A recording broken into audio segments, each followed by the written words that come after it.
எஜமானன் நீங்க தானே, என் எஜமானன் நீங்க தானே, எஜமானன் நீங்க தானே, என் எஜமானன் நீங்க தானே.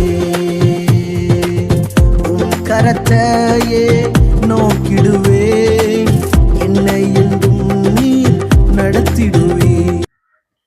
ஆண்டவராகிய இயேசு கிறிஸ்துவின் நாமத்தினாலே உங்கள் அனைவருக்கும் 2228வது காலை மன்னா செய்தியின் மூலமாக உங்களை சந்திப்பதில் மிக்க மகிழ்ச்சி அடைகிறேன். தேவனாகிய கர்த்தர் இந்த இரவு முழுவதும் பாதுகாத்து அற்புதமாய் ஒரு புதிய நாளை தந்திருக்கிறார். அவருக்கே மகிமை உண்டாகட்டும். இந்த நாளிலும் நாம் யாருக்காக எதற்காக ஜெபிக்க வேண்டும் என்று சொன்னால், ஒவ்வொரு குடும்பங்களில் இருக்கிற கணவன் மனைவிக்காக ஜெபிக்கணும். அவங்களுக்கு சமாதானம், சந்தோஷம், விட்டு கொடுத்தல் உண்டாகும்படியாக ஜெபிப்போம்.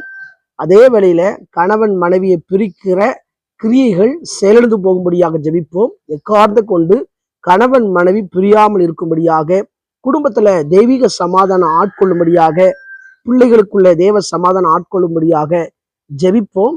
தேவன் ஒவ்வொரு குடும்பங்கள் மூலமாய் மகிமைப்படுவாராக. இந்த காலை மன்னா ஆதாரத்துக்காக எடுத்துக்கொண்ட வேத வசனம் கொலைசேர்க்கு எழுதின நிருபம் 4ஆம் அதிகாரம் 5, 6 ஆகிய வசனங்கள். புறம்பே இருக்கிறவர்களுக்கு முன்பாக ஞானமாய் நடந்து காலத்தை பிரோஜனப்படுத்தி கொள்ளுங்கள். அவன் அவனுக்கு இன்னென்னபடி உத்தரவு சொல்ல வேண்டும் என்று நீங்கள் அறியும்படிக்கு உங்கள் வசனம் எப்பொழுதும் கிருபை புரிந்தினதாயும் உப்பால் சாரமேறினதாகவும் இருப்பதாக. எனக்கு பிரியமான கர்த்தருடைய பிள்ளைகளே, அன்பார்ந்த தேவ ஊழியர்களே, அருமையான நண்பர்களே, இங்கே அப்போஸ்தலனாகிய பவுல் கொலோசை சபைக்கு சொல்கிறார், காலத்தை பிரோஜனப்படுத்தி கொள்ளுங்கள் என்று சொல்லி. ஆண்டவர் நமக்கு கொடுக்கிற ஒவ்வொரு நேரமும், ஒவ்வொரு வினாடியும், ஒவ்வொரு நாளும் அது ஒரு பொற்காலமான நேரம்.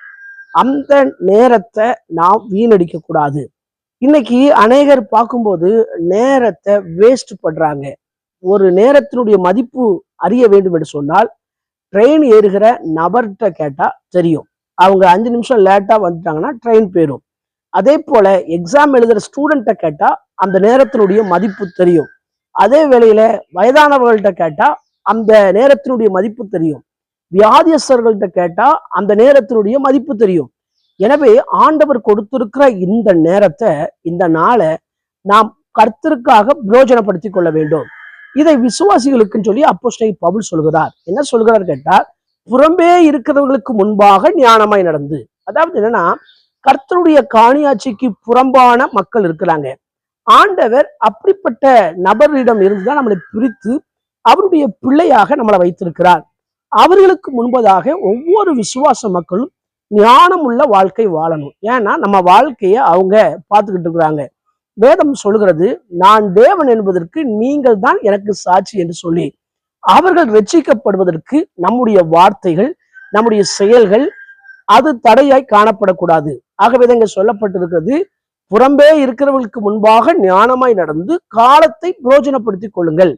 அவன் அவனுக்கு இன்னென்னபடி உத்தரவு சொல்ல வேண்டும் என்று அறிந்து, அதாவது யார்கிட்ட எப்படி பேசணும், எதை பேசக்கூடாது அப்படின்னு சொல்லி நமக்கு அந்த அறிவு வேணும். கர்த்தருடைய பிள்ளைங்க வீண் வார்த்தைகளை பேசி அபிஷேகத்தை இழந்துடக்கூடாது, பரிசுத்தத்தை விட்டுறக்கூடாது. ரட்சிக்கப்படுகிற ஜனங்களுக்கு நாம் ஒரு தடையாய் காணப்படக்கூடாது. நல்லா யோசிக்கணும். கர்த்தருடைய பிள்ளைங்க ஆண்டவரை பத்தி பேசணும், வேற ஏதோ காரியத்தை பேசி அந்த காரியத்து நிமித்தம் ஜனங்கள் ரட்சிக்கப்படலாம், அதோடைய கணக்கு கர்த்தர் நம்மள்ட்ட கேட்பார். அவங்க சுவிசேஷத்தை ஏற்றுக்கொள்ளாம போயிடக்கூடாது. எனவே நம்முடைய வார்த்தையானது எப்படி இருக்க வேண்டும் என்று சொன்னால், உப்பால் சாரமேறின வார்த்தையா இருக்க வேண்டும். நம்மள்ட்ட பேசுற மக்கள்கிட்ட நாம் பாதிக்கப்படுற கணக்க பேசக்கூடாது. அவங்கள நோஸ்கட் பண்ணி பேசக்கூடாது. சிலர்லாம் பாத்தீங்கன்னா அவங்கள்ட்ட ஏன்டா பேசுறோம் அப்படி இருக்கும், வழி இல்லாம பேசணும்னாக்கா இருக்கும். அப்படி என்று சொன்னால் கர்த்தருடைய பிள்ளைங்க நல்ல வார்த்தைகளை பேசணும், நல்ல உற்சாகமான வார்த்தைகளை பேசணும், மற்றவங்களை ஊன்ற கட்டுகிற வார்த்தைகளை பேசி அவங்களை உற்சாகப்படுத்தணும்.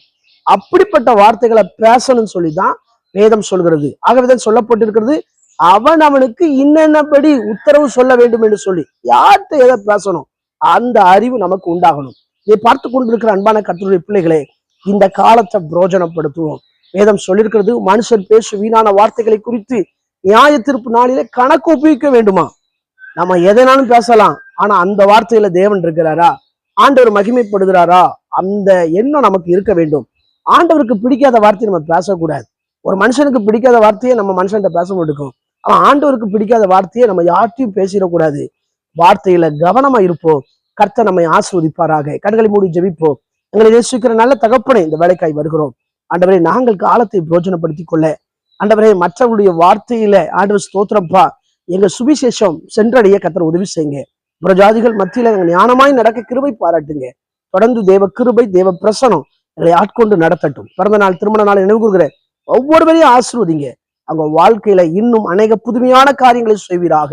இரட்சகர் இயேசுவின் மூலம் ஜெபம் கேளும் ஜீவன் நல்ல பிதாவே, ஆமென்.